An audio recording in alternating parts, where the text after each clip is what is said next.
So now we're on problems 20, 21, 22, and 23. On the right, problem 20 says, asset A has an expected return of 20%.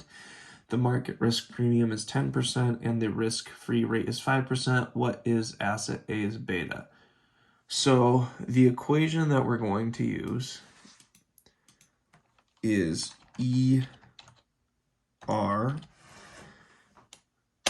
which, okay, that's why it changes to that. So minus RF equals beta times E of M minus RF, which is the equation we've been doing for most of these problems. So we know some of the variables. The only one we don't know is what beta equals, but we can solve it. So we have 0.2, which is the 20%, minus 0.5%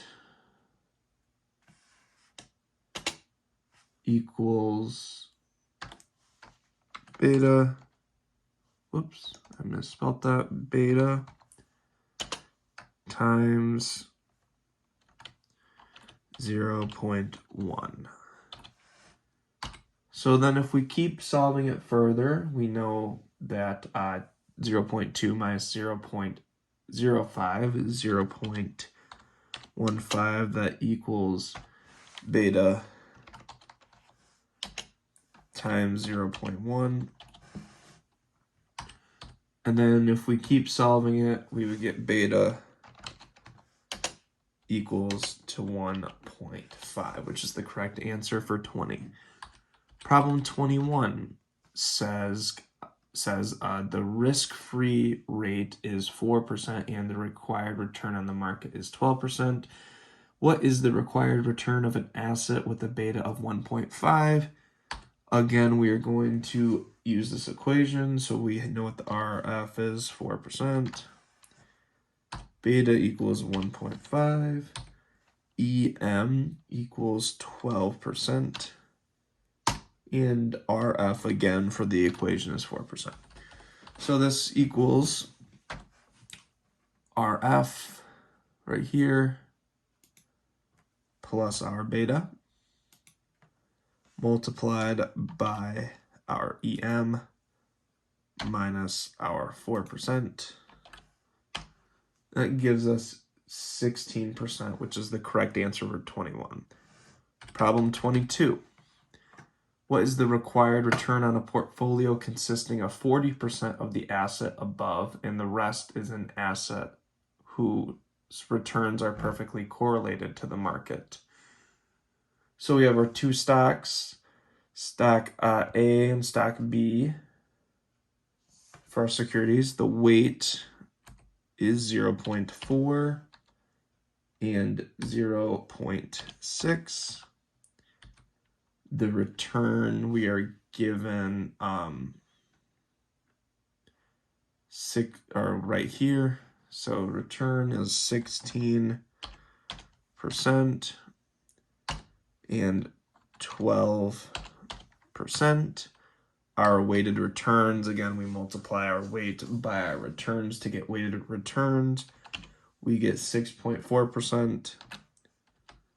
And then for this one, we get 7.2, just simple multiplication.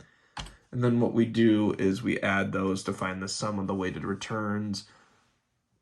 6 plus 7 is 13. 0.4 plus 0.2 is 0.6. So it's 13.6%. For problem 23, probably the hardest problem, because we're going to have to use concepts from earlier in the year for coupon rates, but we'll explain it once we get there. 23, Alpha Consulting has 10,000 shares outstanding. Current price at $20 per share. They also have 500 bonds outstanding with semi-annual payment and a coupon rate of 7%. The bonds currently sell at par and have 10 years to maturity. The beta of the company is 0.9 and the market risk premium is 4%. Treasury bills currently yield 7%. Ignore the effect of taxes. What is the WACC of the company? So we know the stock units. It is 10,000, priced at $20. So the value is 200,000. Okay, so for our bonds, we know that we have 500. We know the price is 1,000. Then we also know the value is 500,000. That put, hang on, let me check my zeros. Perfect. So the total value is 700,000. So to find our weight, we just take the value and divide it by the total. Then we take our value, divide it by the total. All right. So then for our returns, we'll go down here because the returns for stock is this what ER is going to equal. The bonds, we're going to have to do something different. RF plus beta. Okay, so our RF we know is 7%. Our beta EM we know is 0.9, and then 4%. So our ER equals our RF plus beta multiplied by 4%.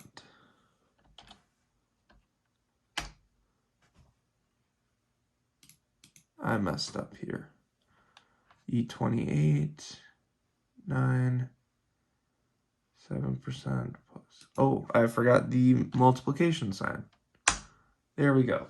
Perfect. So 11% is supposed to, I think, be 10.6. I think it rounded.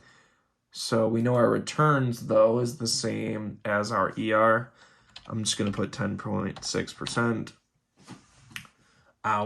For this one, the coupon rate is the same as the returns for bonds. So what we do is we put it at 7%. And then our weighted returns, again, is our weight times our returns. This looks like a very long number. I can't do that in my head right away, so I'm just going to multiply those together. Equals this times this. Awesome. So this is our values for our weighted returns.